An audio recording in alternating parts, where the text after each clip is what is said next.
The DJI Mic 2 is out, and the price of $349 for the 2-transmitter kit with 32-bit float recording capability and some other upgrades over the original DJI mic seems like a pretty good value. But if you already own the DJI Osmo Pocket 3 and you bought the creator combo that came with one DJI Mic 2 transmitter, then you don't need the 2-transmitter kit.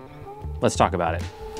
Okay, so I'm going to be doing a full review of the DJI Mic 2 and compare it to the Rode Wireless Pro, but I wanted to get this video out sooner to share this specifically for anyone who previously bought the Osmo Pocket 3 Creator Combo. The combo came with one DJI Mic 2 transmitter, and I don't personally have a need for 3 transmitters, so I didn't want to buy the 2-transmitter kit. So instead, I bought the 1-transmitter kit here, and I also separately bought the charging case. This cost a total of $288 before tax, which is less than the $349 price of the 2-transmitter kit that comes with the charging case. And so the point of this video is, yes, you can sync your existing DJI Mic 2 transmitter that came with the Pocket 3 with the receiver that comes in the 1-transmitter kit. So effectively, you can just buy the 1-transmitter kit, buy the charging case, and you will have the same thing as a 2-transmitter kit. So here's what that process looks like of getting your transmitter synced to the receiver in the kit.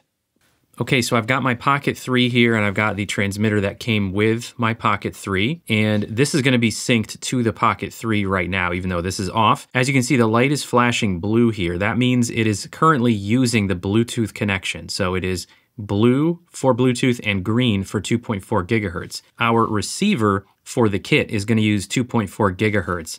So we're gonna need to switch this into 2.4 gigahertz mode in order to pair with our receiver. Okay, now if we bring in our new receiver and transmitter here, so we can go ahead and place both the receiver and the transmitter into our charging case. And you'll see on the charging case that the transmitter is recognized here by the receiver. You've got a battery level displayed for both the receiver and the transmitter that we plugged in here. And of course, this is the one that came with this, so it should already be synced anyway. Now, in order for the transmitter we had from the Pocket 3 to be recognized here on our new receiver, we need to switch it into 2.4 gigahertz mode, as I said. So if it powered off, just power it on. And once it is powered on, go ahead and hold down the record button on the, I guess, left side if you're facing the front of the transmitter. The record button, you want to hold that down for 3 seconds, and then this light will turn from blue to green.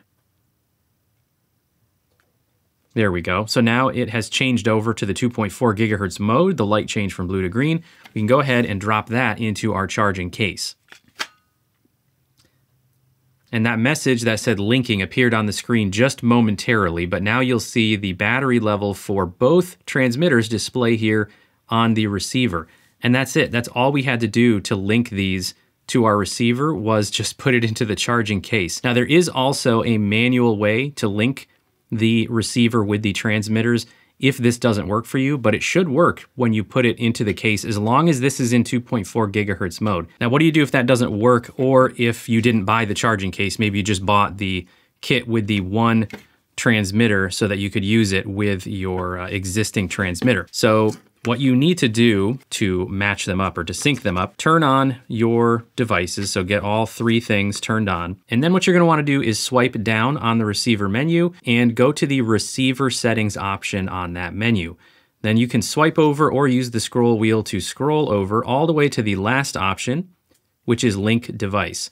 When you go to link device, it will display in yellow or gold the transmitters that are linked. You can also press this link button, and it's going to give you a message to confirm, which says relinking causes the linked devices to be forgotten. If we hit confirm on that, and then we actually have to hit confirm again, what we can now do, you'll see this, you'll get these little buffering wheels. What you want to do on both of your transmitters is go ahead and hold the link button down for 3 seconds until they start blinking, and then this will turn yellow or gold as soon as they are linked. So that's the whole process for manually linking. After that, you can swipe up to back yourself out of the menu, and you'll see both transmitters are now linked. So there you go. Now you can put everybody back in your charging case, and you'll see the battery levels displayed for all 3 devices there on your receiver screen, and you're good to go. Now to change one of your transmitters back to Bluetooth in order to use it with your Pocket 3, either one or both of them. Simply turn on your Pocket 3, get that started up, and as soon as that powers on, you can go ahead and hold down the record button here for 3 seconds to change this back to Bluetooth mode. The light will change from green to blue, and then it should automatically connect to your Pocket 3. And then of course, to switch it back so that it will reconnect to your receiver, hold down that record button again, put it back in 2.4 gigahertz mode, wait till you see the green light, and it should automatically be recognized by the receiver.